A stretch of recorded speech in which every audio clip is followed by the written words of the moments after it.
بسم اللہ الرحمن الرحیم القرآن حیاتی. The Quran is my life, the way to connect with Allah subhanahu wa ta'ala.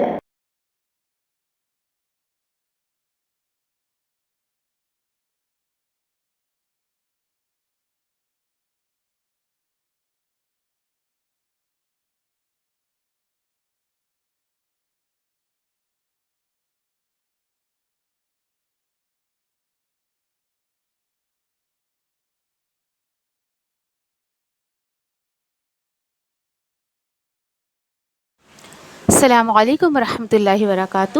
انشاءاللہ سورہ انعام میں آج ہم آیت نمبر 113 سے 115 دیکھیں گے انشاءاللہ. اور کس طریقے سے اللہ سبحانہ تعالیٰ نے اس میں بھی یعنی کہ اس بات کا خلاصہ کیا ہے کہ کوئی اگر تمہیں دین سے ہٹا کر اور دوسرے دین کی طرف کھینچے یا پھر آپ کو اللہ کو چھوڑ کر کسی اور کی طرف بلانے کی کوشش کرے تو پھر اس کے لیے کیا حکم اللہ نے یہاں پر دیا ہے. تو انشاءاللہ دیکھتے ہیں. اعوذ باللہ من الشیطان الرجیم. بسم اللہ الرحمن الرحیم.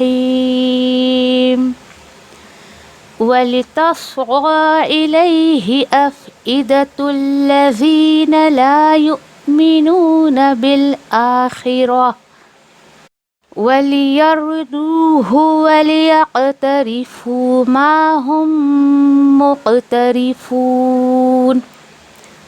اور اسی طرح جھکتے ہیں اس کی طرف دل ان لوگوں کے جو نہیں وہ ایمان رکھتے ہیں آخرت کی پکڑ پر. یعنی کس کی بات چل رہی ہے؟ پیچھے الحمدللہ ہم نے دیکھا کہ جو لوگ یعنی کہ شیطان کی باتوں میں آ جاتے ہیں، جھوٹ میں پھنس جاتے ہیں، تو ان کے دل جو ہے یعنی کہ اس چیز پر راضی ہو جاتے ہیں. اور آگے اللہ سبحانہ تعالیٰ فرما رہے ہیں اور اسی طرح وہ خوش ہوتے رہتے ہیں اس پر اور اسی طرح وہ کرتے رہیں جو وہ کر رہے ہیں. یعنی اللہ سبحانہ تعالیٰ بھی ان کو اسی برائی میں چھوڑ دیتے ہیں جس برائی میں انسان رہنے کو پسند کرتا ہے. ٹھیک ہے، اگر آپ کو اس کی طرف کوئی دعوت دے تو آپ کو جواب کیا دینا ہے؟ انشاءاللہ آیت نمبر 114 میں دیکھتے ہیں. أَفَغَيْرَ اللَّهِ أَبْتَغِي حَكَمًا وَهُوَ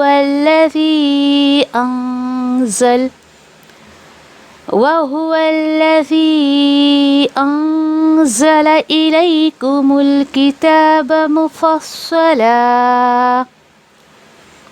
وَالَّذِينَ آتَيْنَاهُمُ الْكِتَابَ يَعْلَمُونَ أَنَّهُ مُنَزَّلٌ مِّن رَّبِّكَ بِالْحَقِّ فَلَا تَكُونَنَّ مِنَ الْمُمْتَرِينَ. جواب آپ کو یہ دینا ہے کیا پھر اللہ کے علاوہ میں تلاش کروں کوئی اور فیصلہ کرنے والا، حالانکہ وہی ہے جس نے نازل کیا تمہاری طرف یہ کتاب. اور یہ کتاب کیسی ہے؟ تفصیل سے بھرپور ہے، ہر چیز کا خلاصہ اللہ نے اس میں کر دیا ہے.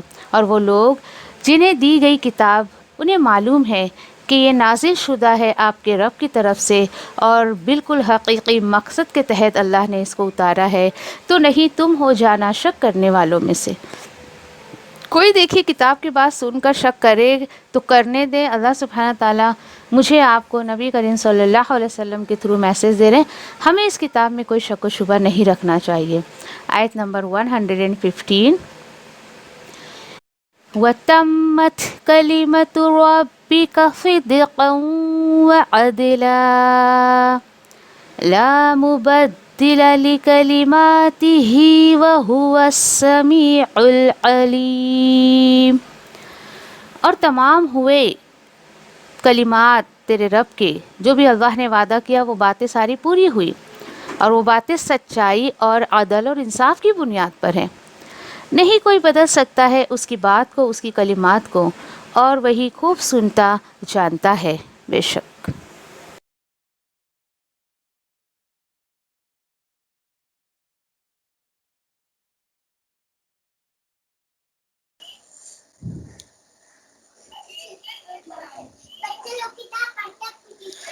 ٹھیک ہے انشاءاللہ جو ہے اللہ سبحانہ تعالیٰ نے دیکھے کہ کچھ وجوہات بتائی ہے انشاءاللہ 114 میں، اس کی وجوہات بھی دیکھتے ہیں ہم لوگ کہ کس طریقے سے جو ہے یہ زخرف القول جو ہوتا ہے، یا زخرف القول کو بالکل عام زبان میں اگر ہم سمجھنا چاہیں تو یعنی دیکھیں کہ بیکار اور ایک دم گھٹیا چیز پر نا اچھا رنگ چڑھا دینا، یہ اس طریقے سے یعنی چڑھا کر اس کو پیش کرنا سامنے والوں کے ساتھ.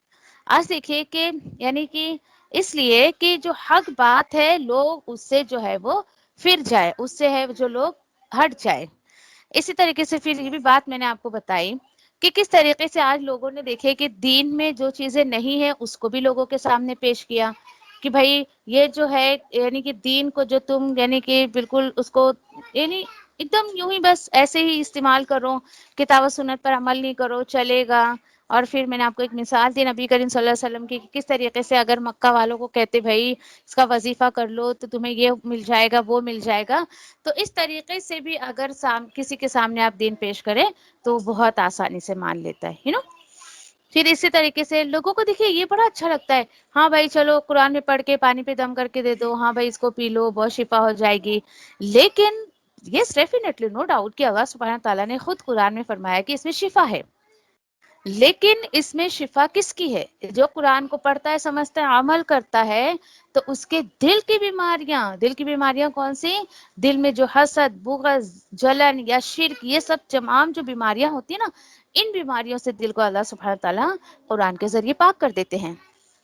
اب اس کے بعد اللہ سبحانہ تعالیٰ نے کہہ دیا چھوڑ دے انہیں چھوڑ دے، یہ جو بیکار چیزوں میں پڑے ہوئے ہیں اس کو بھی چھوڑ دے، انہیں بھی چھوڑ دے. اوکے. اور پھر اس کے بعد جو ہے اور تاکہ کیوں چھوڑ دے آپ؟ تاکہ یہ جو ہے آیت نمبر 114 میں اللہ تعالیٰ فرماتے ہیں وَلِتَصْغَى إِلَيْهِ أَفْئِدَةُ الَّذِينَ لَا يُؤْمِنُونَ بِالْآخِرَةِ. پہلی وجہ آپ اس لیے ان کو چھوڑ دیں کہ اسی طرح یہ بھٹکتے رہیں یا ان کے دل جو ہیں مائل ہوتے رہیں، جھکتے رہیں، اور یہ بھٹکے ہوئے جو لوگ ہیں یعنی اسی کی طرف، کس کی طرف؟ اپنے اعمال کی طرف یہ مائل ہوتے رہیں، جھکتے رہیں. ان کے دل، کس کے دل؟ ان لوگوں کے دل جو وہ ایمان نہیں رکھتے آخرت پر.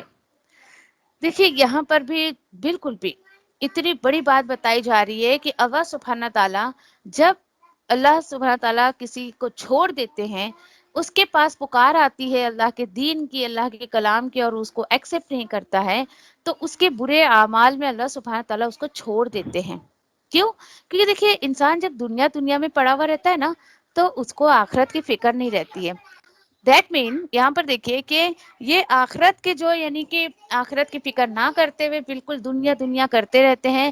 اللہ تعالیٰ بول رہے انہیں چھوڑ دیں، ان کے دل اور دنیا میں چلے جائیں، اور تاکہ وہ سب اس پر راضی ہو جائے. کس پر؟ جو یہ عمل کیا کرتے تھے. اور اس لیے آپ ان کو چھوڑ دیں تاکہ وہ کرتے رہیں جو بھی وہ برے کام کر رہے ہیں. اللہ اکبر. دیکھیے اب دیکھیے کہ سوچنے والی بات ہے کہ ایک انسان بے دینی کے کام اتنا کانفیڈنٹلی کرتا ہے. آپ نے دیکھا ایسے لوگوں کا کانفیڈنٹ، ایسے لوگوں کا، کیونکہ اکثر کچھ لوگوں سے ایسی ملاقات ہوتی ہے یا کچھ لوگوں سے ایسی بات ہوتی ہے تو شیئر کرتے سارے لوگ اپنی باتیں کہ جب ہم کتاب کو سمجھنے کے بعد لوگوں سے بات کرتے ہیں، چاہے وہ فیملی ممبرس کی بات ہو، خاندانوں کی بات ہو، پڑوسی کی، دوستوں کی، کسی کی بھی نا، تو بات کرتے ہیں تو جو بندہ حق پر آ جاتا ہے اللہ کے کلام کے ذریعے الحمدللہ اللہ سبحانہ تعالیٰ اس کو ہدایت دے دیتے ہیں. آپ کو پتہ ہے اگلا بندہ اس کو کیا آتا ہے؟ تم لوگ کچھ بھی دین پہ عمل نہیں کرتے ہو، تم جو ہے وہ بالکل جو ہے وہ کتاب و سنت سے ہٹ کے کام کرتے ہو. یہ کون کہتا ہے؟ مشرک بندہ توحید والے بندے کو کہتا ہے. دیٹ مینس وہ بندہ جو شرک کر رہا ہے، جو دین میں وہ کام کر رہا ہے جس کا حکم نہ اللہ نے دیا نہ آپ صلی اللہ علیہ وسلم نے کیا. کتنا کانفیڈنٹ، مجھے تو حیرت ہوتی ہے ان لوگوں کے کانفیڈنٹ لیول کو دیکھ کر. تو سوچئے، اپنے بارے میں سوچئے کہ آپ اللہ کے کلام کو پڑھ رہی ہیں، آپ کے اندر کتنا کانفیڈنٹ ہونا چاہیے. آپ جب بات کریں تو کانفیڈنٹ سے بات کریں. نہیں، میں جو کہہ رہی ہوں بالکل میں اللہ کی کتاب کی بات کر رہی ہوں، اس میں میری کوئی دخل نہیں ہے ان باتوں میں. اللہ اکبر. سوچنے والی باتیں دیکھیں. تو کبھی بھی آپ بات کریں تو بہت ہی کانفیڈنٹ ہو کر بات کریں. ٹھیک ہے؟ اچھا، اب اگلی آیت میں مجھے اور آپ کو سمجھایا جا رہا ہے کہ جو کوئی بھی آپ کو اگر سمجھیے کہ زخرف کی طرف بلائے، زخرف کیا ہے؟ بالکل دنیاوی چمک دھمک، بھائی کیا ہوتا ہے کر لو نا، تھوڑا سا کیا ہو گیا کر لیا تو، بولو نہیں، جواب آپ کو کیا دینا ہے؟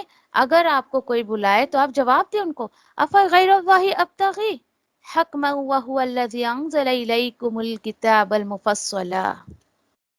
دیکھیں، کیا پھر اللہ کے علاوہ میں تلاش کروں کوئی اور فیصلہ کرنے والا؟ جبکہ اللہ تو وہ ذات ہے جس نے نازل کیا تمہاری طرف ایک ایسی کتاب جو تفصیل سے بھرپور ہے. سبحان اللہ. یقین کریے اس آیت پہ تو جتنے اللہ کی کتاب کی تعریف کی جائے کم ہے. Yes definitely. آپ میں سے دیکھیے کہ کچھ لوگ شروع سے جڑے ہوئے ہیں، کچھ لوگ ابھی ابھی سن رہے ہیں، پھر بھی جو بھی ہے واٹ ایور، آپ کو کہیں محسوس نہیں ہوتا ایسا کہ یس ڈیفینیٹلی اللہ کی کتاب پوری تفصیل سے بھری ہوئی ہے، ساری چیزوں کا اللہ نے خلاصہ کر دیا ہے. انسان پیدا ہوا تو کیا، زندگی گزارے تو کس پہ گزارے، اس کی موت ہوگی تو کیسی ہوگی، دین آفٹر موت اس کے ساتھ کیا ہونے والا ہے، ایچ اینڈ ایوری تھنگ، ساری چیزیں اللہ سبحانہ تعالیٰ نے تفصیل سے بیان کر دی. پھر دیکھیے کہ اگر آپ زخرف سے بچنا چاہتی ہیں، دنیاوی جو دین کی چمک دمک آج لوگوں نے اپنی نظروں پر چڑھا رکھی اس نے بچنا چاہتی ہے، تو صرف اور صرف اللہ کی کتاب کو تھام لے آپ. اللہ سبحانہ تعالیٰ یہ زخرف سے آپ کو خود بچا لیں گے انشاءاللہ. ٹھیک ہے. کچھ لوگ دیکھیں نا کہ ارے جہاں پر سمجھیے کہ بالکل شریعت کے خلاف کام ہو رہا ہے، لوگ سمجھتے ہیں حرج ہی کیا ہے، حرج ہی کیا ہے.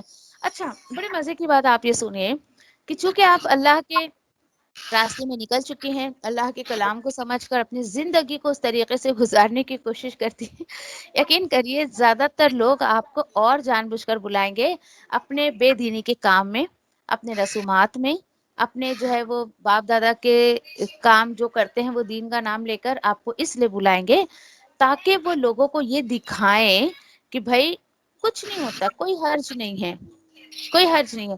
دیکھو نا یہ آئے نا، مطلب اس نے ایکسپٹ کیا. دیکھیے کوئی بھی آپ آرگنائزیشن میں جائیں، کوئی بھی دعوت میں جائیں تو ضرور اس بات کو چیک کر لے اس کا مقصد کیا ہے. پیچھے بہت تفصیل سے میں نے آپ سے شاید کسی آیت پر یہ بات بتائی تھی کہ اگر سمجھیے کہ بے دینی کے کام میں اگر آپ کو لوگ بلاتے ہیں نا، دیٹ مینس کہ ابھی ان کی نظر میں وہ قدر آپ کی نہیں ہوئی ہے جو اللہ کے راستے میں آنے پہ آپ کی قدر ہونی چاہیے ان کی نظر میں. آپ جائیے مت، کیا ہوگا؟ ناراض ہی ہوں گے نا. آپ یہ سوچیے جائے بھائی بھلا ٹلی، ناراض ہوتے تو ہونے دو، اور میرا رب تو ناراض نہیں ہوگا نا. اصل مقصد آپ کو کیا ہونا چاہیے؟ میرا رب ناراض نہ ہو. انسان ویسے بھی کبھی راضی نہیں ہوتا ہے. پھر آپ بولو گے ارے آپ کیا ہمیں قطر احمی سکھا رہی ہیں، آپ کیا رشتے ناطے توڑنا سکھا رہی ہیں. جی نہیں، میں نہیں سکھا رہی آپ کو رشتے ناطے توڑنا، یہ فیکٹ ہے. یہ صحابہ کے ساتھ بھی ہوا، ہر داعیے دین کے ساتھ ہوتا ہے کہ جب وہ سماج کے دین کو چھوڑتا ہے تو بہت ساری مثالیں ہمارے پاس قرآن میں ہیں، انبیاؤں کی، رسولوں کی. بہت ساری ایسی مثالیں صحابہ کی ہے کہ جنہوں نے اللہ کی رضا کے لیے باپ دادا کے دین کو کیا، باپ دادا کو بھی چھوڑ دیا. سمجھ رہے ہو؟ ان کے غلط رسومات کو چھوڑ دیا. یہاں بات رسومات کو چھوڑنے کی ہو رہی ہے، نہ کہ آپ کو انسانوں کے چھوڑنے کی ہو رہی ہے. یہ ایک بڑا مس کانسیپٹ لوگوں کو ہوتا ہے دینداروں کے تعلق سے، بھائی یہ تو لڑائی جھگڑے کرواتے ہیں، یہ تو گھروں میں دراڑیں ڈالتے ہیں. آپ صلی اللہ علیہ وسلم پہ یہی الزام لگایا تھا نا لوگوں نے. دیکھیے ایک گھر میں ایک بندہ ایسا ہے جو کتاب و سنت کو فالو کرتا ہے، ایک بندہ ایسا ہے بالکل جو کتاب و سنت سے ہٹ کے کام کرتا ہے. باپ بیٹے کی مثال لے لیں. نعوذ باللہ نبی کریم صلی اللہ علیہ وسلم پر لوگ الزام لگاتے تھے، استغفر اللہ، کہ انہوں نے گھر گھر جھگڑے لگا دیے. اعوذ باللہ من الشیطان الرجیم. آپ سوچئے، ہم سوچ سکتے کبھی آپ صلی اللہ علیہ وسلم کے بارے میں ایسا؟ وہ لوگ تو بولا کرتے تھے.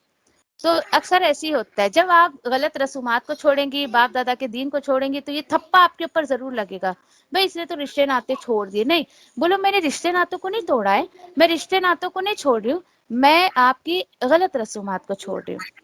کہ قرآن مجھے غلط چیزوں کو چھوڑنے کے لیے کہتا ہے، لوگوں کو تھوڑی قرآن سکھاتا ہے کہ لوگوں کو چھوڑ دو. نہیں، کہیں آپ کو قرآن میں یا سنت میں یہ میسج نہیں ملے گا کہ آپ لوگوں کو چھوڑ دیں، کبھی بھی نہیں ملے گا. ان کی غلط حرکتوں کو چھوڑ دے، ان کی غلط حرکتوں کو نہ فالو کرے. ٹھیک ہے. اور اللہ کا شکر ہے مجھے تو کوئی نہیں بلاتا ہے، چاہے وہ کوئی بھی رسم ہو ان کی.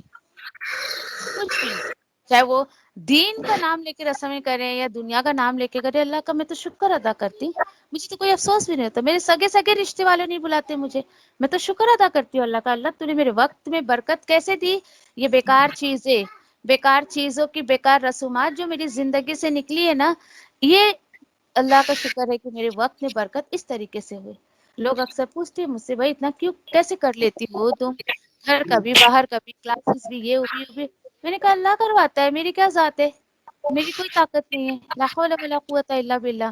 تو اب آپ کو سمجھ آیا، پھر میں اپنی زندگی کا یہ راز ان کو بتاتی ہوں کہ جو کہ میں نے یہ غلط چیز، اللہ کا شکر ہے پہلے بھی اتنا انوالومنٹ نہیں تھا، لیکن بس ایسے ہی بولا ہاں بھائی وقت ہے چلو چلتے ہیں، ایک کال پہ کسی کے بھی لیے بھی میں چلی جاتی تھی، کہیں جانا ہے کسی کو کچھ کام ہے، ہاں ٹھیک ہے available, each and every time available. لیکن جب الحمدللہ اللہ سبحانہ تعالیٰ نے اپنے راستے میں لیا، اس کے بعد سے نہیں، sorry I am not available. یہ ایک وقت آتا ہے آپ کو بولنا پڑتا ہے، اصل میں کیا ہوتا ہے، بہت ایک دم میں آپ کو کلیئرلی بات بتاؤں کہ دیکھیے ہمارے گھر کے کام کاج کے علاوہ یا ہماری ذمہ داری کے علاوہ باقی سارا وقت اللہ سبحانہ تعالیٰ کے لیے ہمارے پاس ہونا چاہیے۔ اب کیا ہوتا ہے جو ہی ہماری یعنی کہ جیسے جیسے ہمیں شعور آتا ہے یا مجھے ایک انڈرسٹینڈنگ آتی ہے میرے اندر کہ بھائی یہ کیا ہو گیا، زندگی تو میری یوں ہی چلی جا رہی ہے، وہ شعور جب آپ کے اندر آتا ہے نا تو آپ کیا کرتی ہیں، لوگوں میں اپنے وقت کو ضائع نہیں کرتے ہیں، آپ زیادہ سے زیادہ وقت اللہ کے لیے جو ہے وہ گزارنے کی کوشش کرتی ہیں، اللہ کو راضی کرنے کے لیے۔ اب یہی ہوتا ہے کہ جو وقت آپ نے پہلے لوگوں کو دے دیا نا اللہ سبحانہ تعالیٰ کا، اب بس یہی اتنی سی بات کہ آپ ان سے واپس لیتی ہیں، آپ کہیے کلیئرلی کہیے کہ سوری یہ وقت پہلے اللہ کا ہی تھا، ابھی بھی اللہ سبحانہ تعالیٰ کا ہے، بس اتنی سی بات ہے کہ اب میں آپ سے واپس لے رہی ہوں، that's why I don't have time. بیکار کاموں کے لیے وقت مت نکالیے، اچھے کاموں کے لیے نکالیے تاکہ آپ کے وقت میں برکت ہو۔ کتنی کلیئرلی بات اللہ تعالیٰ بول رہے ہیں کہ اگر آپ کو کوئی ایسا کام بولے کرنے کو جو ظاہری چمک دمک ہے تو آپ ان سے کہیں اچھا اتنے خوبصورت رب کا حکم چھوڑ کر اب میں جو ہے وہ بیکار سا حکم تلاش کروں، جبکہ اس قرآن میں تو سب کچھ ساری تفصیل اللہ نے بتا دی ہے۔ یہ آپ محسوس کریں گے انشاءاللہ اس آیت کو، اور وہ رب کیسا ہے، اس نے سب کچھ مجھے بتا دیا اس کتاب کے ذریعے۔ ہاں لیکن والذین آتیناہم الکتاب یعلمون، اور وہ لوگ جنہیں دی گئی کتاب، اب دیا کتاب امت محمدیہ کو بھی تو دی گئی ہے نا، دیٹ مینس یہ آیت امت محمدیہ کے لیے بھی ہے۔ اللہ سبحانہ تعالیٰ فرما رہے ہیں کہ جسے ہم نے کتاب دی ہے انہیں معلوم ہے کہ یہ نازل شدہ ہے تیرے رب کی طرف سے۔ سبحان اللہ، آپ بھی گواہی دیتے ہیں اللہ، میں گواہی دیتی اس بات کی کہ یس ڈیفینیٹلی آپ کی طرف سے اترا ہوا ہے۔ اللہ سبحانہ تعالیٰ کہتے ہیں کہ یہ جو ہے حق ہے، دیکھیں یہ قرآن حق ہے، یہ بہت مقصد کے ساتھ اللہ کی اتاری ہے، یہ اللہ سبحانہ تعالیٰ سمجھا رہے ہیں مجھے اور آپ کو۔ یہ قرآن یوں ہی نہیں اتری ہے کہ بھائی تم اس کو بغیر مقصد کے استعمال کرو، اور آپ شک کرنے والوں میں سے کتنی پیاری بات ہے، اور یہاں پہ میں نہیں شک کرتی، پورا یقین ہے کہ تو نے جو کچھ بھی سے باتیں اتاری ہے وہ سب حق کے ساتھ تمہیں اتاری ہے، الحمدللہ، ٹھیک ہے۔ اچھا پھر اس کے بعد دیکھیے کہ اللہ سبحانہ تعالیٰ یہاں پر جو ہے اپنے ایک سنت بتا رہے ہیں، اور کیا ہے، وَتَمَّتْ كَلِمَةُ رَبِّكَ صِدْقًا وَعَدْلًا۔ دیکھیے اس پر بھی ہم سب کا ایمان ہونا چاہیے، اور تمام ہوئے یعنی تیرے رب کی باتیں، تیرے رب کی جو کلمات ہیں وہ سب جو ہے وہ پورے ہو گئے سچائی اور انصاف کی بنیاد پر۔ دیکھیے دین اسلام بہت خوبصورت دین ہے، بہت خوبصورت دین ہے، اور وہ جو ہے وہ عدل کی بات کرتا ہے، ٹھیک ہے، عدل کی بات کرتا ہے، انصاف کی بات کرتا ہے۔ دین اسلام برابری کی بات نہیں کرتا ہے، اس کو کلیئر کر لے ذرا آپ، برابری اور انصاف میں بہت بڑا فرق ہے، بہت بڑا فرق ہے، ٹھیک ہے۔ فار ایگزامپل دیکھیے کہ کس طریقے سے دین اسلام بہت عدل والا ہے اللہ سبحانہ تعالیٰ کی طرف سے۔ فار ایگزامپل دیکھیے کہ اللہ سبحانہ تعالیٰ نے یا دین اسلام نے عورتوں کو وہی کام کرنے کی جو ہے وہ اجازت دی ہے جو وہ کر سکتی ہے، ٹھیک ہے، جتنا وہ کر سکتی ہے کام اتنا ہی اس کے اوپر اللہ سبحانہ تعالیٰ نے ذمہ داری ڈالی ہے۔ یہ الگ بات ہے بھائی عورتیں جو ہے وہ بالکل جو ہے اللہ کے حکم کے خلاف کام کرتی ہیں، عورتوں سے دیکھیے کبھی بھی یہ نہیں پوچھا جائے گا قیامت کے دن کہ بھائی بتاؤ کیوں تم کما کر اپنے گھر والوں کو نہیں کھلائی، کبھی نہیں کریں گے۔ اللہ سبحانہ تعالیٰ عورت سے کبھی بھی یہ سوال نہیں کریں گے قیامت کے دن، جاب کیوں نہیں کیا، کیوں تم کما کے اپنے بچوں کو نہیں کھلائے، نہیں، کیونکہ یہ ذمہ داری عورت پہ اللہ نے دی ہی نہیں ہے۔ وہ الگ بات ہے کہ عورتوں نے اپنے اوپر ذمہ داری لے لی ہے، ہاں، لیکن مردوں سے سوال ہوگا ضرور، اس کو بیوی ہے بچے ہے تو اس سے ڈیفینیٹلی سوال ہوگا، بھائی تم نے جو ہے اپنے بیوی بچوں کو حلال کمایا، کھلایا نہیں کھلایا۔ اسی طریقے سے دیکھیے آپ کہ برابری کا بالکل بھی، ہاں، دین اسلام دنیاوی اعتبار سے میں آپ کو بتا رہی ہوں کہ انصاف کی بات اللہ نے کی ہے، چاہے وہ پراپرٹی کا مسئلہ ہو، چاہے طلاق کا مسئلہ ہو، چاہے نکاح کا مسئلہ ہو، چاہے مہر کا مسئلہ ہو، کوئی بھی مسئلہ ہو دین اسلام میں وہ عدل اور انصاف کے طور پر ہوا ہے، ٹھیک ہے۔ اب اسی طریقے سے دیکھیے مرد کے حساب سے اس کو ذمہ داری اللہ نے دی ہے نا، اس کے جو ہے اس کے جسم کی بناوٹ اللہ نے ایسی کی ہے کہ وہ اس طریقے کے کام اللہ سبحانہ تعالیٰ اس سے لیتے ہیں، یہ اس طریقے کی باتیں۔ فار ایگزامپل میں آپ کو دیکھیے برابری اور عدل کی بات بتاؤں تو ایگزامپل تو انشاءاللہ آپ کو بات سمجھ آئے گی۔ فار ایگزامپل ایک باپ اور بیٹا ہے، اور سمجھیے کہ ان کے پاس ایک کنٹینر ہے جس میں 10 کلو کچھ سامان ہے، ٹھیک ہے، چلے وزن ہے ان کے پاس، مطلب سمجھے آپ کہ 10 کلو باپ کے ہاتھ میں ہے اور 10 کلو بیٹے کے ہاتھ میں، بیٹا ایک دم ینگ، باپ ایک دم بیچارہ بوڑھا، بہت بوڑھا، ٹھیک ہے۔ تو یہ کیا ہو گیا، یہ دنیاوی اعتبار سے بولیں گے بھائی یہ تو برابر ہو گیا، دین اسلام یہ نہیں کہتا ہے، دین اسلام عدل کی بات کرتا ہے، اور عدل کیا ہے، انصاف کیا ہے کہ وہ جوان بیٹا بھی وہ 10 اور 10 دونوں پلس کر کے 20 کلو کا کنٹینر وہ خود لے کر چلے، تب جا کے یہاں پر جو ہے ہم بول سکتے ہیں اصل انصاف یہ ہے نا۔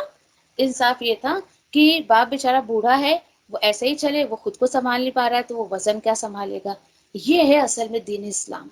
ضرورت سے زیادہ اللہ سبحانہ تعالیٰ نے کسی کے اوپر بوجھ نہیں ڈالا ہے، کوئی بھی بندہ اللہ سبحانہ تعالیٰ سے شکایت نہیں کر سکتا ہے، کیا اللہ تعالیٰ میں ملی تھی کہ آپ کو، میرے اوپر اتنی پریشانی کیوں، میرے اوپر اتنا بوجھ کیوں، کبھی نہ کہیں ایسے جملے، اللہ کو پسند نہیں آتے ہیں۔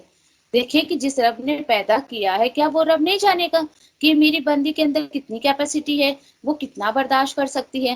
آپ اپنے اوپر ہی لیں، آپ کے جو بچے ہیں، آپ اپنے 2-3 سال کے بچے کو بولیں گے بیٹا یہ 15 کلو کا ذرا وزن اٹھا کے ایک جگہ سے دوسری جگہ رکھ دو، آپ بولو گے نہیں نہیں بھائی میں اتنی ظالم ماں تھوڑی ہے جو اپنے 2-3 سال کے بچے کو اتنا وزن اٹھانے بولوں گی۔ بس سیم تھنگ نا، اللہ سبحانہ تعالیٰ کے لیے دیکھیے کوئی مثال نہیں ہے، لیکن کچھ باتیں سمجھانے کے لیے دنیاوی مثال ہمیں لینی پڑتی ہے۔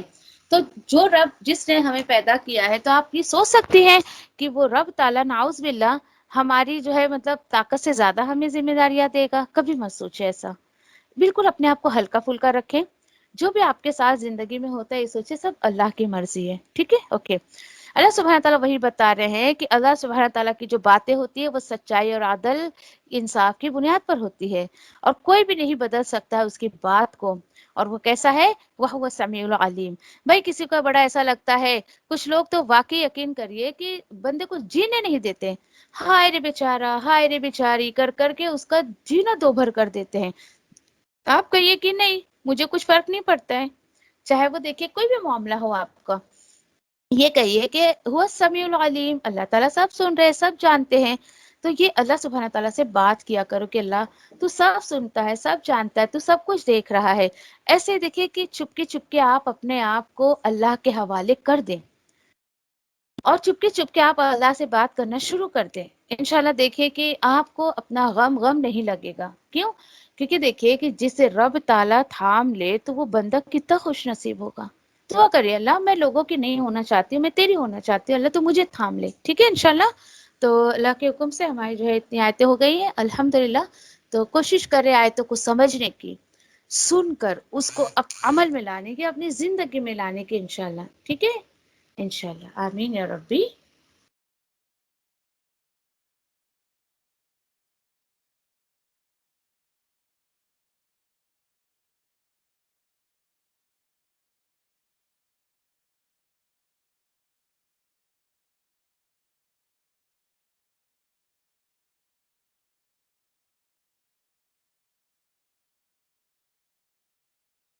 اللہ میں تیری رحمت کی امیدوار ہوں، پھر مجھے ایک لمحے کے لیے بھی میرے نفس کے حوالے نہ کر، اور میرے سب حالات سنوار دے کہ کیونکہ تیرے سوا کوئی معبود نہیں ہے۔ اللہ میں تجھ سے نفع بخش علم، پاکیزہ رزق اور قبول ہونے والے عمل کا سوال کرتی ہوں۔ اے اللہ مجھے فائدہ دے اس کے ساتھ جو تو نے مجھے سکھایا ہے، اور مجھے سکھا جو میرے لیے فائدہ مند ہو، اور میرے علم میں اضافہ فرما دے، آمین۔ اے اللہ میرے گناہوں کو بخش دے، میرے گھر میں وسعت فرما اور میرے رزق میں برکت عطا فرما۔ اے اللہ مجھ پر میرے بڑھاپے کے قریب اور میرے عمر کے خاتمے تک اپنا رزق کشادہ کر رکھنا۔ اے اللہ میری کفایت کو اپنے حلال کے ساتھ اپنے حرام سے بچا، اور مجھے اپنے فضل سے اپنے سوا ہر کسی سے بے نیاز کر دے، آمین یا ربی۔ اے اللہ جو رزق تو نے مجھے عطا کیا ہے اس میں مجھے قناعت اور برکت عطا فرما، اور مجھے ہر غائب ہونے والی چیز کا بدلہ بھلائی کے ساتھ عطا فرما، آمین یا رب العالمین۔ اے اللہ کوئی کام آسان نہیں مگر جسے تو آسان کر دے، اور جب تو چاہتا ہے مشکل کو آسان کر دیتا ہے۔ اے اللہ ان دعاؤں کے ساتھ میں تجھ سے دعا کرتی ہوں کہ تیری کتاب کو سمجھنا ہم پر آسان کر دے، تیری کتاب کو سمجھ کر اس پر عمل کرنا ہمارے لیے آسان کر دے، انشاءاللہ آمین یا رب العالمین۔ سبحان اللہ و بحمدہ، سبحانک اللہم و بحمدک، نشہد ان لا الہ الا انت، نستغفرک و نتوب الیک۔ سبحان ربک رب العزت عما یصفون وسلام علی المرسلین والحمد للہ رب العالمین، برحمتک یا ارحم الراحمین۔ ربنا آتنا فی الدنیا حسنہ وفی الآخرة حسنہ وقنا عذاب النار۔ ربنا تقبل منا إنك أنت السميع العليم وتب علينا إنك أنت التواب الرحيم، آمين يا رب العالمين۔ والسلام علیکم ورحمۃ اللہ وبرکاتہ۔